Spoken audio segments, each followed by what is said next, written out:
समझो, DPSP, DPSP कहां से है? आयरलैंड से। संविधान के किस भाग में मिलेगा? भाग 4 में। किस अनुच्छेद से किस अनुच्छेद तक? अनुच्छेद 36 से अनुच्छेद 51। डीपीएसपी का full form directive principle of state policy, राज्य के नीति निर्देशक तत्व। ठीक।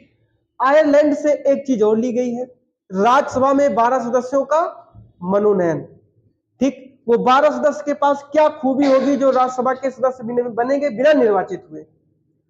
उनको प्रोफेसर हो कहीं के, उसके बाद में समाज सेवी हो, किसी कला में पारंगत हो, ऐसी ऐसी खूबियां होती है तो राष्ट्रपति उनको, या फिर विधि के अच्छे ज्ञाता हो तो राष्ट्रपति उनको अपनी इच्छा अनुसार, अपने विवेक के अनुसार, अपने प्रसाद पर्यंत राज्यसभा में क्या करता है? मनोनीत। फिलहाल कार्यकाल होता है कितने वर्ष का? 6 वर्ष का। राष्ट्रपति का कार्यकाल 5 साल होता है। ठीक। चलिए आगे, आगे समझो।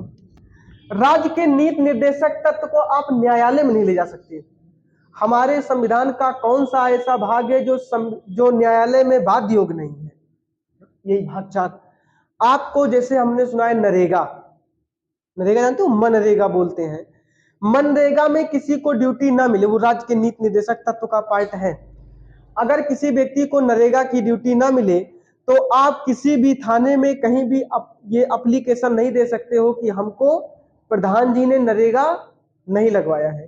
ठीक। इसके खिलाफ आप किसी भी कोर्ट में नहीं जाएंगे। ठीक। चलो आगे, ये न्याय योग्य नहीं है। ठीक।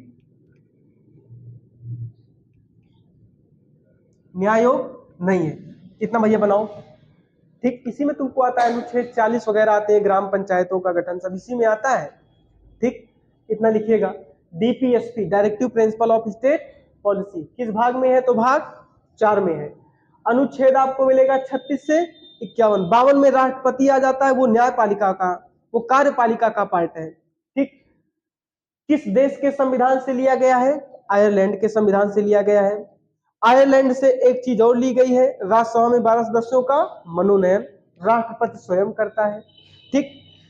यह न्याय योग्य नहीं है, इसको आप किसी भी अदालत में लेकर के जा नहीं सकते। एक पॉइंट और यहां पे मिल जाएगा, इसी राज्य के नीति निर्देशक तत्व में लिखा है कि 0 से 6 वर्ष तक के बच्चों को निःशुल्क शिक्षा। समझिएगा। अच्छा, 0 से 6 वर्ष का मतलब क्या होता है? वही आड़ी बाड़ी तक। कक्षा 6 साल पे हम लोग प्राइमरी में कहाँ एडमिशन पाते हैं? कक्षा 1 में। 6 वर्ष की उम्र में, आप लोग गांव से हैं पता होगा, जब हम लोग प्राइमरी में जाते थे तो पंडित जी कहते थे ऐसे ऐसे हाथ पकड़ो ऐसे। जो लोग कान को पकड़ लेते थे वो 6 साल के हो गए हैं, और जो लोग नहीं पकड़ पाते थे वो 6 साल के नहीं हुए हैं। तो ऐसे करके उनके पास एक टेस्ट होता था, कान पकड़ौल। ठीक। उसी टेस्ट में जो लोग पास हो जाते थे उनका एडमिशन कक्षा 1 में हो जाता था। तो आंगनबाड़ी की शिक्षा निःशुल्क है, ये चीज कहां लिखा है? राज्य के नीति निर्देशक तत्व में। मौलिक अधिकार और मौलिक कर्तव्य में भी शिक्षा के बारे में लिखा है, लेकिन वहां पर क्वालिफिकेशन अलग है। ठीक। अगला पॉइंट हटाए, इसको हटाए। चलिए, हमारे पास एक क्वेश्चन ये आया है, नेपाली भाषा को संविधान के किस संशोधन के तहत जोड़ा गया था? नेपाली भाषा,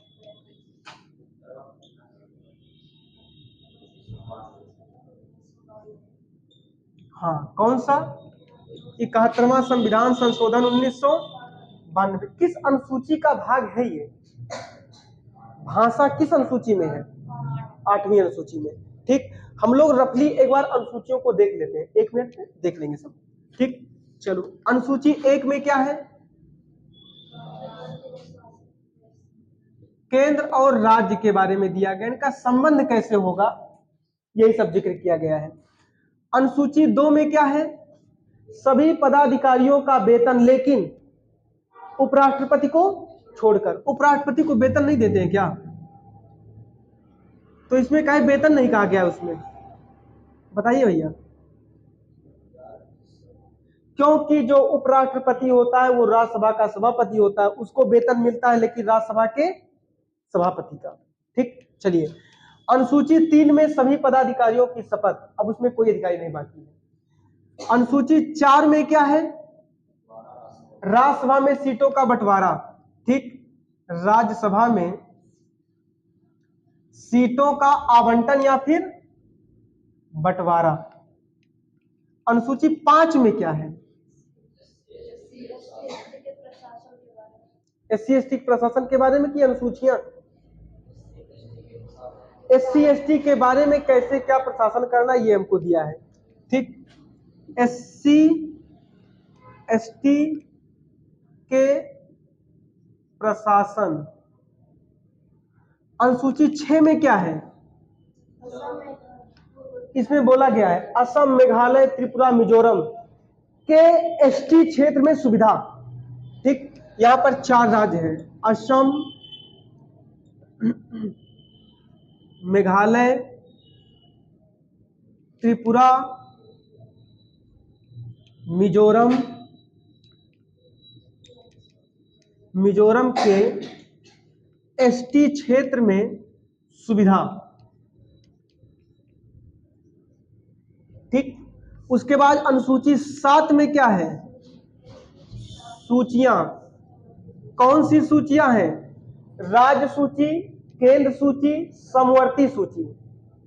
समवर्ती में केंद्र राज्य दोनों बनाते हैं अपना वो नियम। ठीक, अनुसूची 8 में क्या है, भाषा। हमारे संविधान में प्रारंभ में 14 भाषाएं थी, बाद में 8 भाषाओं को संविधान संशोधन करके जोड़ा गया, तो वर्तमान समय में कितनी भाषाएं हैं, 22। इन्हीं भाषाओं को यहां लिख दे रहे क्योंकि यहां अनुसूची 9 लिखेंगे।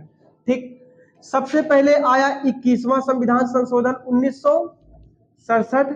इसमें एक भाषा जोड़ी गई जिसका नाम क्या था, सिंधी। हमारे संविधान में पहली भाषा कौन सी जोड़ी गई, ये 14 ऑलरेडी जुड़ी नहीं है, मूल रूप से है, ये पहली जोड़ी गई 21वां संविधान संशोधन 1967 में। उसके बाद में हमारे पास हुआ 71वां संविधान संशोधन 1992। इसमें 3 भाषाओं को जोड़ा गया, नेपाली, मणिपुरी और उसके बाद कोंकणी। कोंकणी कहां बोली जाती है जानते हो, कोंकण तक कहां है, वहां कोंकणी। उसके बाद में हम आएंगे 92वां संविधान संशोधन 2003। यहां पे एक भाषा, यहां पर 4 भाषाओं को जोड़ा गया, बोडोमास। तो बोडो, बोडो, डोंगरी, मैथिली,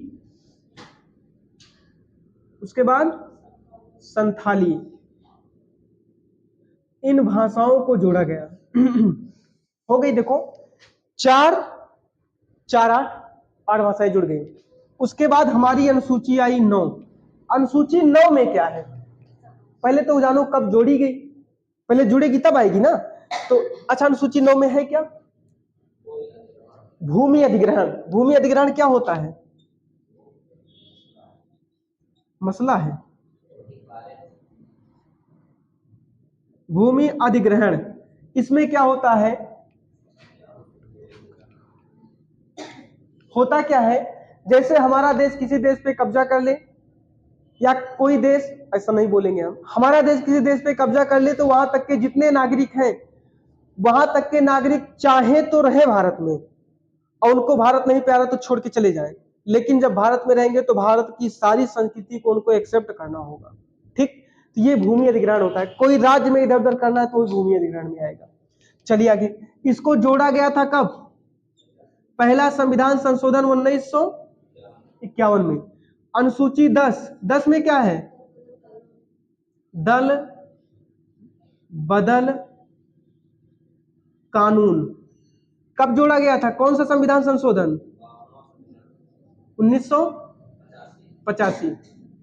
ठीक, दल बदल कानून में क्या है, कोई अकेला विधायक या कोई अकेला सांसद एक पार्टी छोड़ के दूसरे पार्टी में नहीं जा सकता है। अगर ऐसा करता है तो उसकी सदस्यता उस सदन से रद्द कर दी जाएगी।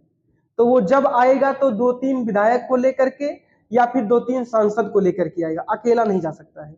ठीक, अगला पॉइंट, अनुसूची 11, अनुसूची 11 में क्या है? पंचायती राज। ठीक, यहां पर क्या है? पंचायत। कब जोड़ी गई थी? 72वां संविधान संशोधन, 73वां है भाई, 73वां संविधान संशोधन 1992। अनुसूची 12 में क्या मिलेगा? नगर पंचायत, ऐसे कहिए। अरे ये भी 3 भाग में टूटेगी, ये भी 3 भाग में टूटेगी। नगर पंचायत, इसको 74वां संविधान संशोधन 1992। तो आप 3 चीज देख पा रहे हैं, 73, 73, 74, 71, ये तीनों संविधान संशोधन एक ही साल में हुए, 1992 में हुए हैं। ये आपकी 12वीं अनुसूची कंप्लीट हो गई है। छापो।